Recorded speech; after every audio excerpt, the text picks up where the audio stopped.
kebutuhan. Jadi kalau bisa memang tertutup rambut atau apapun. Tapi kalau terbuka pun kita tidak boleh menjustifikasi.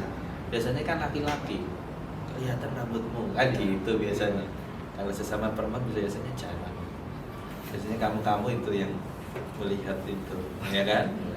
Ikar itu Pak. Ikar itu.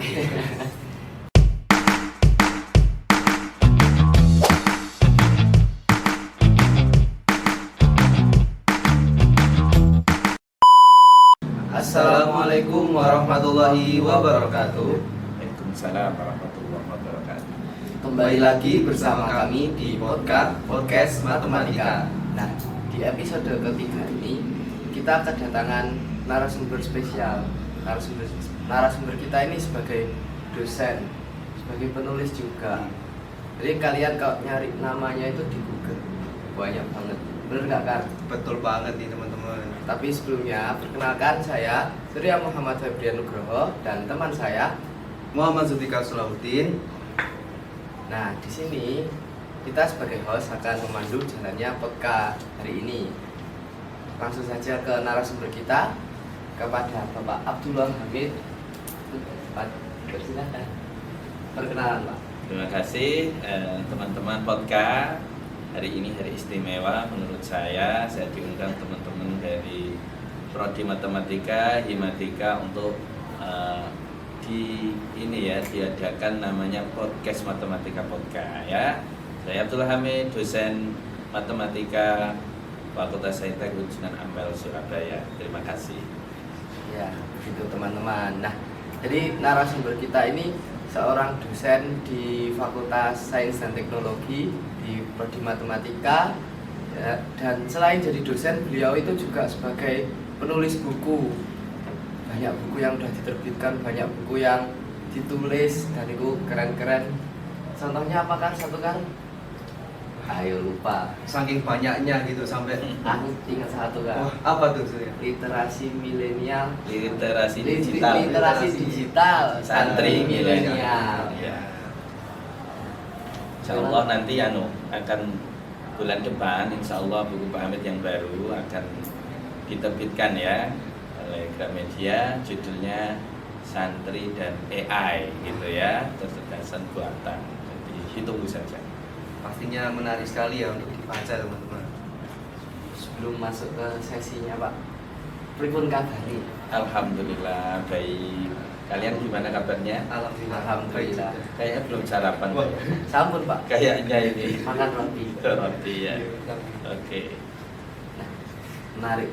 Tadi Pak Hamid sempat bahas bulan depan mau nerbitin buku berkaitan dengan AI juga. Nah, kita kan hidup di zaman now, yang pastinya itu di lingkungan yang modern ini kita itu dihadapkan sama berbagai hal yang berbau digital, kayak AI. Semakin canggih apapun, mungkin bisa lanjut aja kita cari-cari inspirasi, cari-cari motivasi, cari-cari info-info terbaru tentang Islam zaman now itu bagaimana. Bisa dilanjut Mas Kak. Nah, mungkin gini Pak, kita kan sekarang hidup di zaman yang serba modern nih. Nah, dimana lingkungan kita itu seperti kita, terus apa-apa kalau kita nyari itu langsung ketemu gitu di internet. Nah, ini tuh banyak sekali pertanyaan dari teman-teman yang sudah dikumpulkan oleh teman-teman mahasiswa juga. Mungkin langsung saja saya bacakan ya Pak satu-satu pertanyaannya. Nah, yang pertama nih, gimana sih cara kita sebagai umat muslim agar terus dapat menerapkan nilai-nilai ajaran modern? Islam dalam kehidupan sehari-hari, termasuk dalam penggunaan media sosial dan teknologi modern, sehingga kita sebagai umat muslim masih bisa menjaga identitas kemusliman kita di tengah derasnya arus digitalisasi yang sering bertentangan dengan nilai agama. Itu bagaimana Pak? Oke, pertanyaan yang bagus ya.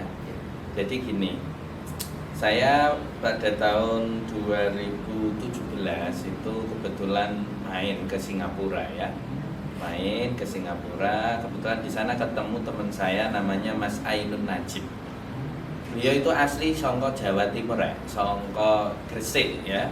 tapi sekarang sudah menjadi presiden head of data dari Grab Internasional.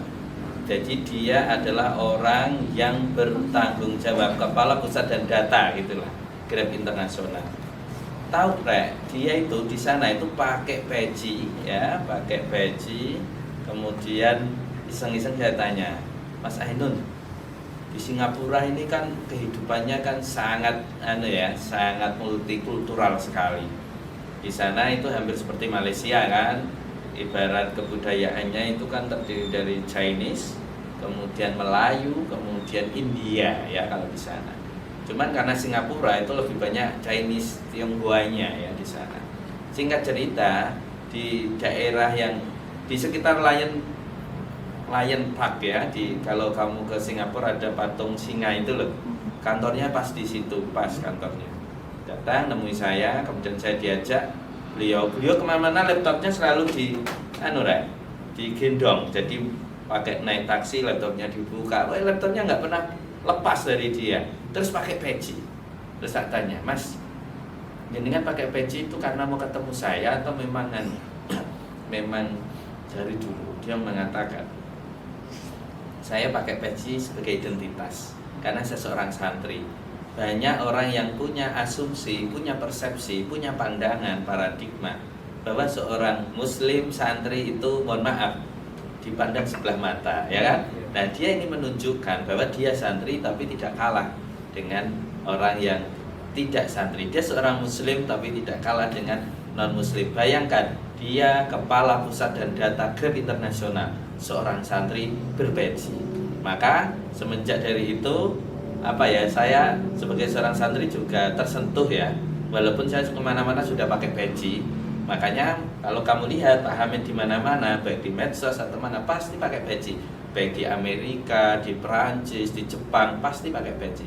Karena ini menjadi bagian identitas. Jadi kita jangan malah tidak pede ya dengan identitas kita. Justru kita harus pede. Di dalam surat Al-Ibrahim ya itu diceritakan bahwa kita itu harus punya akar yang kuat dan menjulang yang tinggi ya. Nah, akar di sini diartikan Pak Hamid sebagai identitas.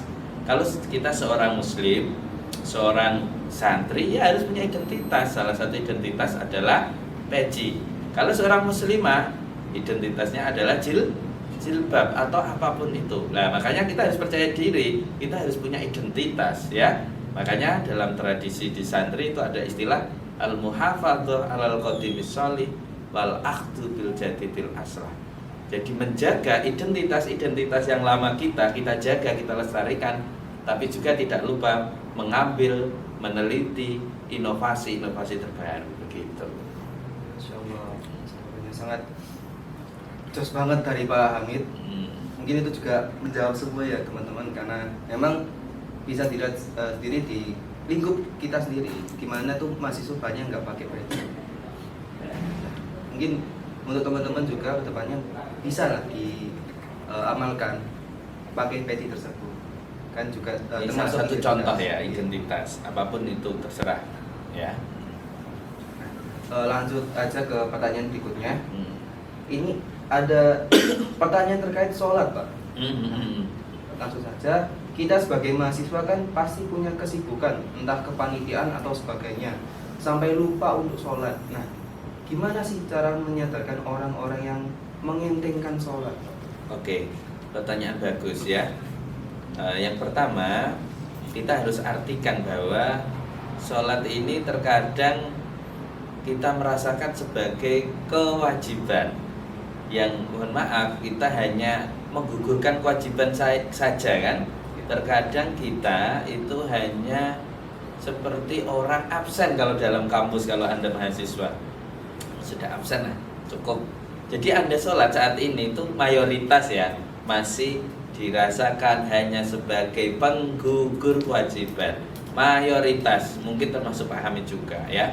Tapi kita harus belajar bagaimana cara sholat itu kita jadikan sebagai kebutuhan ya. Kebutuhan dengan cara, contoh ya, kamu punya masalah, biasanya kamu punya bestie kan, punya teman dekat kan. Jadikan sholat seperti Tuhan Allah ini sebagai teman dekat kita. Kamu sholat, kamu curhat kepada Allah, bahwa ketemu dengan Allah itu seperti kamu punya masalah kemudian konselor ya sama Allah. Kamu curhat, kamu keluarkan unek-unekmu ya, keluh kesah ya, suka duka ke Allah. Nah, kalau kamu bisa, kalau kamu ketemu konsultan ya, psikolog aja per jamnya bayar mahal. Pakai itu untuk sholat, jadi kebutuhan. Kamu keluarkan semua sedihmu, ya, bahagiamu, itu ceritakan. Nanti kamu akan merasakan bahwa sholat itu suatu yang apa ya, indah ya. Karena kamu kan seperti mau ketemu kekasih, ya kan? Kamu kan pasti menunggu. Nah, dalam suatu ulama mengatakan bahwa hidup kita ini hanya sebenarnya adalah menunggu waktu sholat. Itu sebenarnya. Kalau orang yang sudah bisa merasakan lezatnya, ya, mohon maaf, berdua dengan Tuhannya, dengan kekasih gitu ya.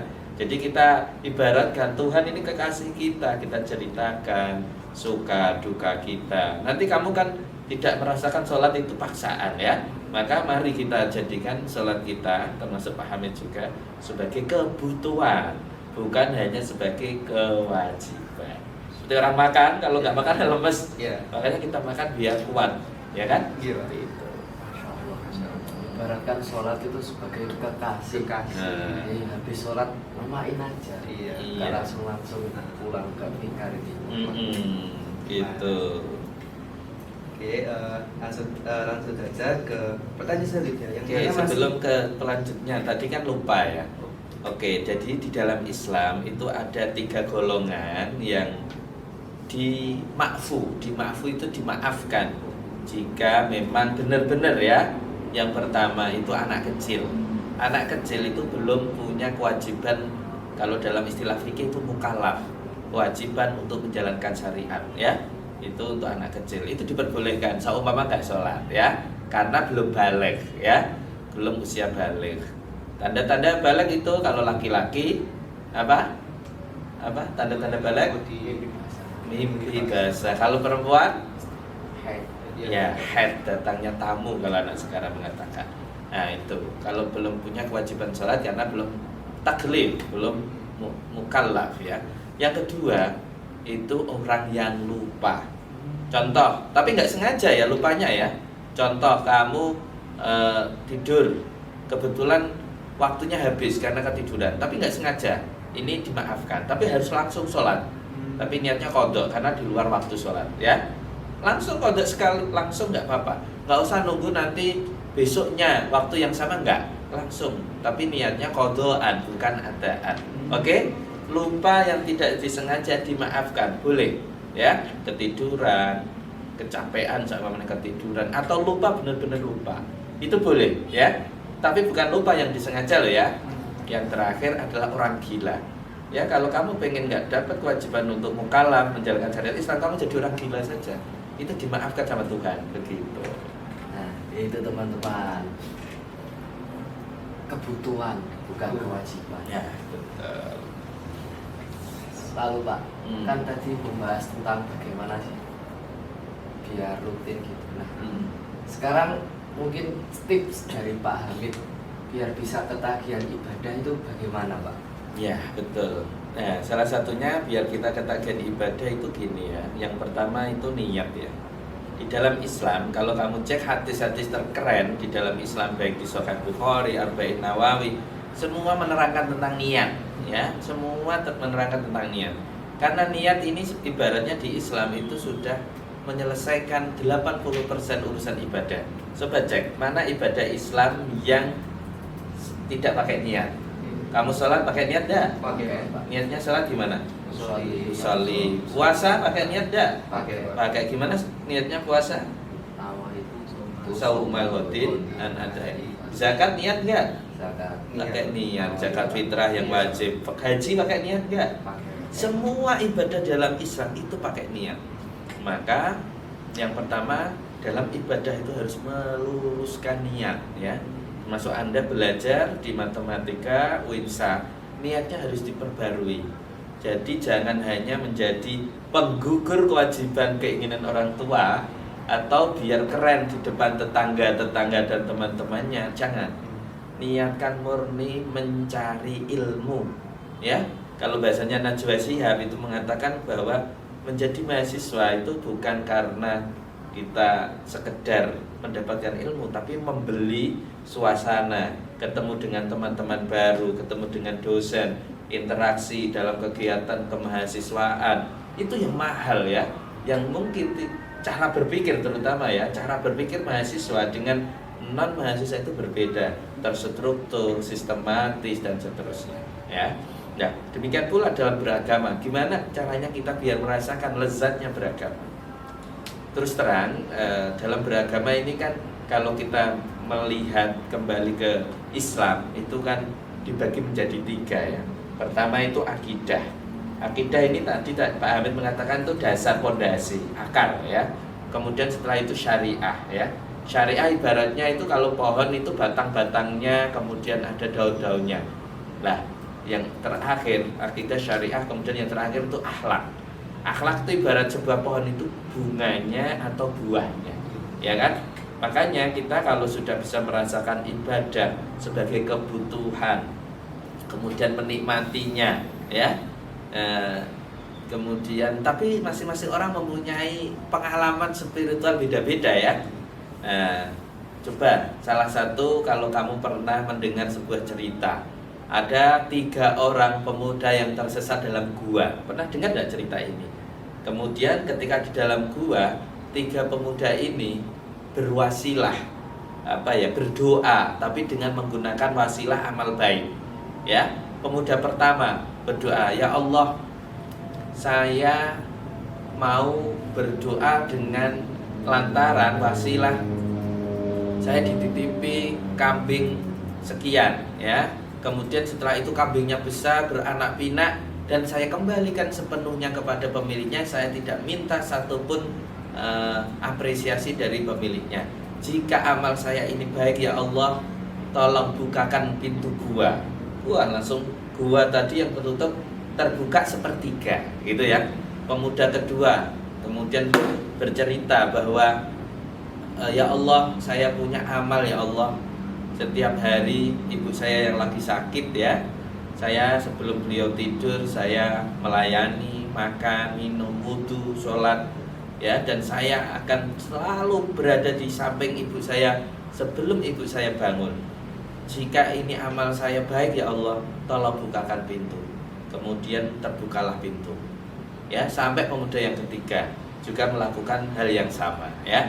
Intinya yang ingin Pak Hamid sampaikan di sini bahwa yang Anda lakukan setiap hari, mungkin dari dulu sampai sekarang, coba ingat-ingat ya, ada amal baik apa yang menurut Anda paling ikhlas ya?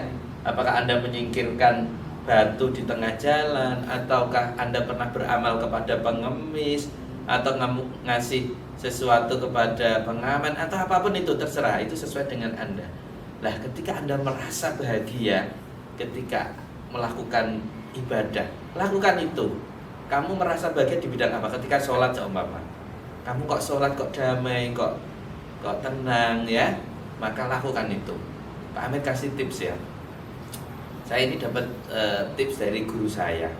Terkadang orang kalau keluar rumah itu, apakah di kampus, apakah lagi kegiatan mahasiswa atau apapun, kan terkadang kita mempunyai, mohon maaf, stres ya, kita mempunyai suasana batin yang kurang bahagia. Lah, ini tipsnya buat teman-teman semuanya ya, potma ini ya, bahwa nanti kalau sebelum pulang, baik ke kos maupun ke rumah, usahakan cari masjid. Ini tips dari kiai saya. Cari masjid ya, di situ Anda bisa sholat tahiyatul masjid ya, sholat sunnah, wudu dulu, kemudian niat itikaf dan sholat sunnah 2 rakaat, minimal 2 rakaat ya. Tahiyatul masjid boleh ditambah sunnah mutlak. Setelah itu santai-santai dulu di situ. Kalau teman-teman mahasiswa yang rokokan ya rokokan dulu, atau yang ngopi dulu, atau melihat suasana sampai fresh baru pulang ke rumah, sampai baru pulang ke kos, baru pulang ke tempat tinggal Anda masing-masing. Itu akan membawa sesuatu yang, kalau bahasa guru saya, netral lagi kita. Jangan sampai membawa pengaruh-pengaruh dari luar buruk kepada keluarga kita. Keluarga, kalau Pak Hamid pada pasangan, anak istri, kepada orang tua. Tapi sudah clear, sampai rumah sudah fresh lagi. Itu salah satu. Itu bisa teman-teman pakai ya, bagaimana nikmatnya kita beribadah, itu latihan. Zaman Rasul itu kalau ketemu masjid mesti sholat tahiyatul masjid. Pak, masalahnya sekarang itu setiap desa ada masjidnya, nggak memungkinkan ya kan. Makanya minimal ya kalau nggak bisa setiap hari, seminggu sekali, 1 bulan sekali, atau senikmatnya kamu. Jadi jadikan ibadah ini mau ketemu kekasih, nanti kamu akan merasakan bagaimana nikmatnya dalam beribadah, gitu ya. Masya Allah. Jadi tadi tipsnya apa tadi Surya? Tipsnya itu sebelum pulang itu cari masjid kan. Cari masjid teman-teman. Dengan kalian mampir ke masjid, sholat sunnah dan lain-lain itu bahasanya zaman sekarang itu mengatasi bad mood. Nah, betul sekali ya. Menghilangkan stres gitu. Nah, benar banget. Jadi kalau bad mood itu jangan lari ke sebelah kan. Lari ini ke masjid. Iya, iya. Kalau ke sebelah nanti sakit perut ya. Nah, kalau ke masjid hilang bad mood. Langsung Gitu seger teman-teman. lagi, fresh lagi. Boleh dicoba tipsnya. Oke. Ini nih Mbak, ada pertanyaan bagus lagi. Gimana? Untuk kaum cewek-cewek nih, Hmm. kalau misalnya pakai hijab tapi itu masih kelihatan rambutnya, gimana? Oke, terima kasih. Ini adalah pertanyaan yang banyak sekali ditanyakan oleh Pak Hamid ya, baik oleh mahasiswa Pak Hamid maupun teman-teman Pak Hamid sendiri ya. Jadi begini teman-teman, jadi ceritanya jilbab ini adalah baru-baru ini ya, ada jilbab itu baru-baru ini. Dan pasca revolusi Iran ya, pasca revolusi Iran itu jilbab baru populer dalam tanda kutip. Dulu bunyai-bunyai kita itu tidak ada jilbab seperti kita. Jadi dulu pakai kerudungnya kini kan loh, disampirkan, tahu ya? Nah, nanti mungkin dicarikan gambar ya di podcastnya. Jadi jilbab yang zaman dulu cuman kayak kerudung terus disampirkan gini ya. Jadi rambutnya tetap kelihatan. Jadi jilbab ini Anda harus membedakan, walaupun di dalam Al-Quran ada perintah untuk jilbab, tapi jilbab di dalam Al-Quran bukan suatu kewajiban ya. Bisa dicek di dalam tafsir menurut Prof. Quraisy Shihab. Tapi lebih aman ya. Kenapa jilbab ini dipakai? Ini adalah sebagai untuk menutup aurat ya. Menurut sebagian ulama ya, termasuk ulama Syafi'i, aurat perempuan itu seluruh ya, perempuan khususnya, kecuali wajah dan kedua telapak tangan. Nah, ketika posisi sholat itu harus tertutup. Terutama ini mahasiswa yang banyak lupa ini loh, mahasiswi ya, sebelah dagu ini harusnya ketutup gini, tapi jarang yang kalau mau sholat loh ya, kalau mau sholat makanya jilbabnya harus. Tapi kalau di luar sholat ya, jilbab ini adalah, kalau walaupun ada di dalam Al-Quran, adalah produk budaya ya. Jadi Anda harus bisa membedakan mana kebudayaan, mana agama ya. Pernah pada suatu ketika Prof. Quraisy Shihab ini ahli tafsir Indonesia, punya masterpiece ya, namanya Tafsir Al-Misbah. Pernah ditanya kenapa putrinya namanya Najwa Shihab tidak pakai jilbab, ya kan? Iya. Najwa nggak pakai jilbab Iya. kan? Nah, jadi jadi jilbab ini adalah jalan masing-masing ya. Ini seperti agama yang tidak harus diatur ya. Harus begini, kalau jilbab nggak boleh kelihatan, enggak. Bunyai-bunyai zaman dulu kita juga kelihatan rambutnya, nggak apa-apa ya. Di luar sholat ya, di luar sholat. Jadi jilbab itu populer pasca revolusi Iran, kemudian sampai Indonesia, itu adalah fashion ya, bukan bagian dari agama, produksi budaya dan fashion. Jadi, tapi lebih bagus memang tertutup, itu bagus. Tapi nggak tertutup nggak apa-apa. Yang penting memakai jilbab itu kesadaran diri, bukan paksaan. Bukan saya nggak enak sama guru saya, nggak enak sama teman, enggak. Jadikan diri kamu memakai jilbab itu benar-benar keinginan pribadi kamu, kebutuhan ya. Jadi bukan sebagai kewajiban ya, atau nggak enakan itu enggak ya. Jadi teman saya banyak sekali, baik yang pakai niqab ya, banyak temanku pakai jilbab, pakai kerudung biasa. Kalau teman-teman tahu model kerudungnya Mbak Zeni Wahid, putranya Gus Dur ya, Mbak Alisa Wahid, putrinya Gus Dur, itu ya jilbab punya zaman dulu seperti itu, kelihatan rambutnya, nggak apa-apa ya, karena produk budaya ya. Walaupun di dalam Al-Quran ada, tapi itu bukan sebuah kewajiban. Di dalam tafsir para imam berbeda pendapat, kecuali dalam ketika sholat begitu. Oke? sekaligus menjawab ya, kalau misalnya ada teman-teman yang teman-teman cewek nih, kalau misalnya pakai jilbab itu bukan suatu kewajiban tadi Pak ya, tapi kebutuhan. Jadi kalau bisa memang tertutup rambut atau apapun, tapi kalau terbuka pun kita tidak boleh menjustifikasi. Ya. Biasanya kan laki-laki kelihatan rambutmu kan gitu biasanya. Kalau sesama perempuan biasanya jangan. Biasanya kamu itu yang melihat itu, ya kan? Ikar ini Pak. Ikar itu. Oke. Itu teman-teman. Jadi kembali lagi ke jadikan jilbab itu sebagai kebutuhan kan, Iya. bukan kewajiban. Jadi kembali lagi ke hati kalian masing-masing, Iya. senyamannya. Tapi waktu sholat tetap menutup sesuai aturan. Apakah kalau sholat kan bagi perempuan Pakai ini tuh apa? seluruhnya Seluruhnya. aurat kecuali Kepala, wajah dan Kepala sih ya, telapak Pak. tangan. Wajah. Nah, mungkin satu pertanyaan lagi Pak, Ya. sekaligus menutup podcast ini. Nah, ini tuh apa ya Pak, kayak wajarkan di zaman sekarang, yang mana banyak teman-teman yang pacaran. Nah, kalau misalnya pacaran kan biasanya ketemu berduaan, ya entah jalan kemana. Nah, ini kasusnya kita tuh lagi LDR, Pak. Long distance relationship. Nah, itu masih dosa, tahu nggak? Oke, terima kasih. Teman-teman, dalam konsep Islam itu tidak ada konsep pacaran. Itu yang perlu diingat ya. Iya. Jadi, ya berteman saja biasa. Kecuali Anda mau serius. Itu pun bolehnya kalau dalam Islam itu namanya ta'aruf. Itu memandang wajah dan telapak tangan. Jangan seperti tadi, ya. Itu nggak ada di dalam istilah Islam itu pacaran, yang nggak ada ya. Teman-teman yang sekarang lagi pacaran, putuskan semua pacar Anda ya.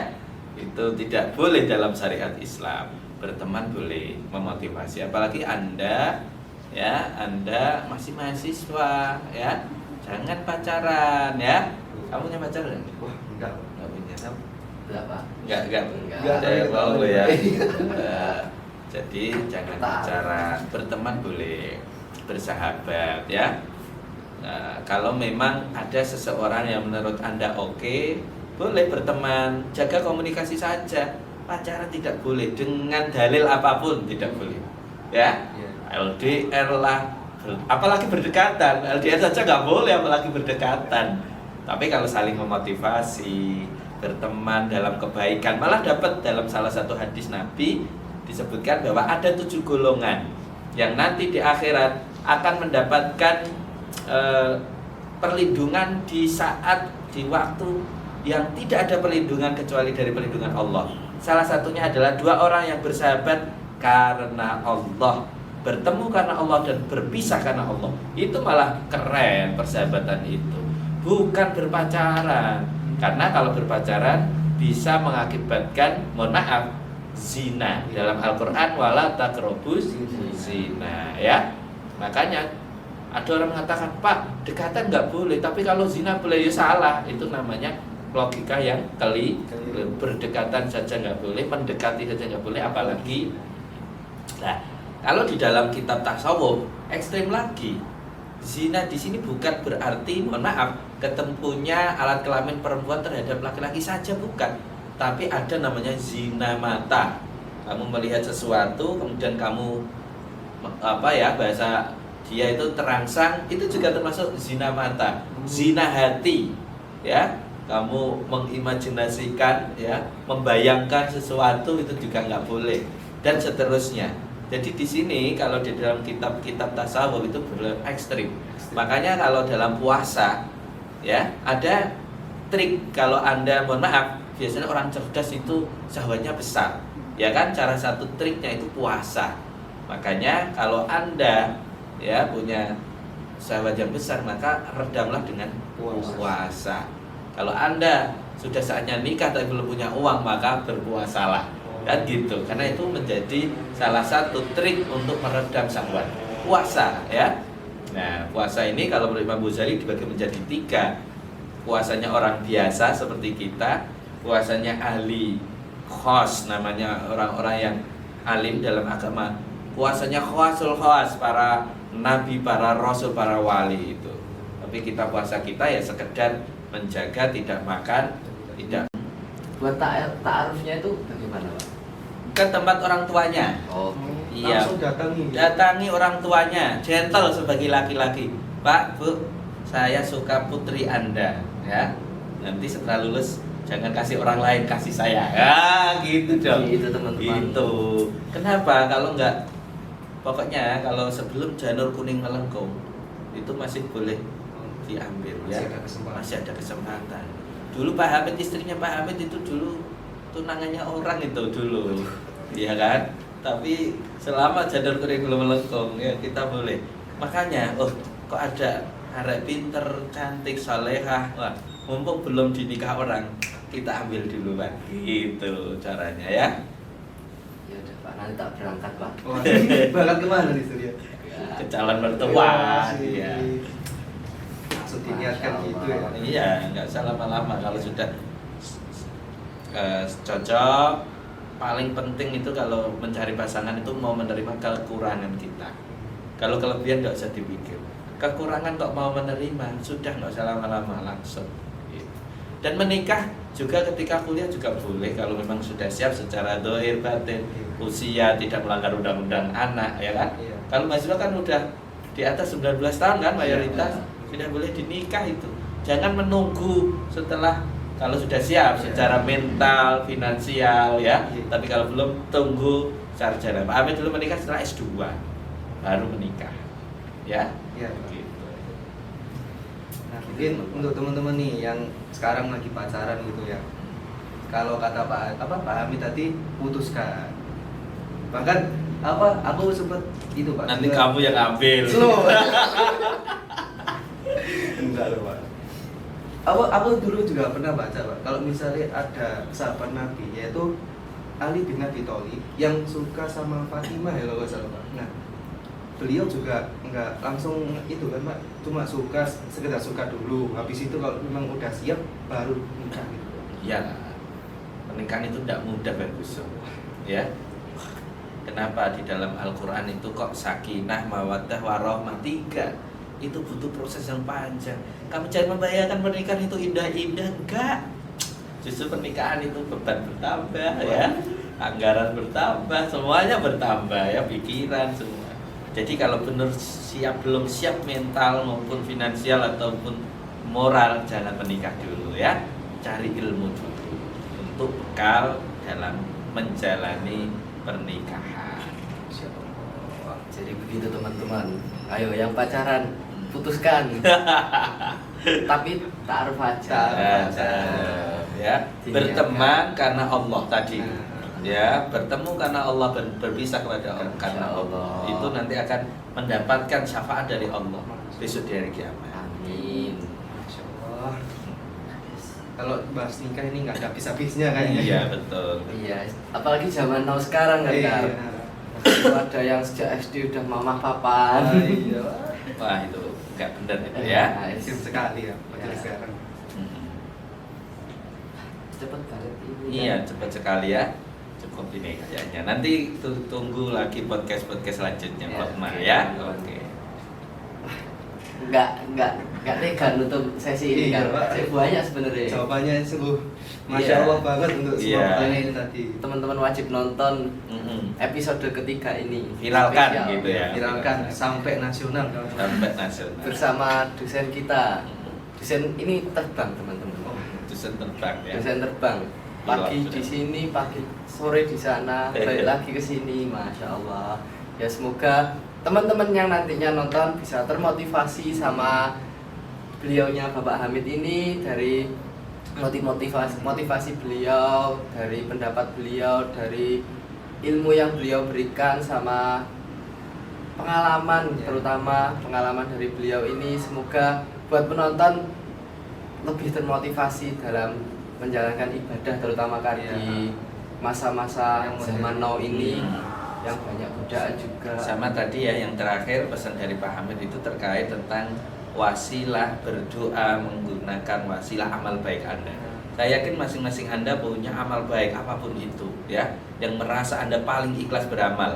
Nah, pakai untuk wasilah ya, doa. Ketika mungkin ada momen-momen penting ya, memilih jodoh, mencari rizki atau apapun itu, pakai itu sebagai kartu as Anda dalam berdoa. Insya Allah ya, Pak Hamid juga sudah mengamalkan dan memang dahsyat gitu ya. Gitu. Maka perbanyak lagi amal-amal baik Anda gitu. Gitu teman-teman, perbanyak amal. Oke. Apa boleh nambahin nggak pesan terakhir? Apa? Untuk teman-teman nih yang hobinya baca buku, sekali lagi bulan depan ya Pak ya? Ya, bulan depan bukunya Pak Hamid keluar terbaru guys. Nanti boleh kita podcast lagi untuk oke. buku khusus spesial edisi buku baru. Boleh itu, Ya. menarik sekali. Mm. Udah dari judulnya aja udah santri versus AI. Masya Allah. Itu kalau di zaman sekarang itu buka laptop itu buka AI juga. Iya. Betul. Apa-apa aja GPT. Nah. Ya. Itulah coding langsung keluar. Kurang enak apa sekarang Ya, ini? iya. Tinggal memanfaatkannya aja bagi teman-teman. Dimanfaatkan dengan sebenar-benarnya buat hal yang manfaat juga, jangan disalahgunakan. Apalagi kalau bisa kita buat jalan ibadah, bagus sekali. Ya. Betul. Mungkin buat sesi podcast episode ketiga ini cukup sampai sekian dulu. Kita lanjut di episode selanjutnya bersama kami Podcast Matematika. Terima kasih dari saya. Apabila ada salah kata, saya mohon maaf. Wassalamualaikum warahmatullahi wabarakatuh. Waalaikumsalam warahmatullahi wabarakatuh. Terima kasih ya. Iya, Pak.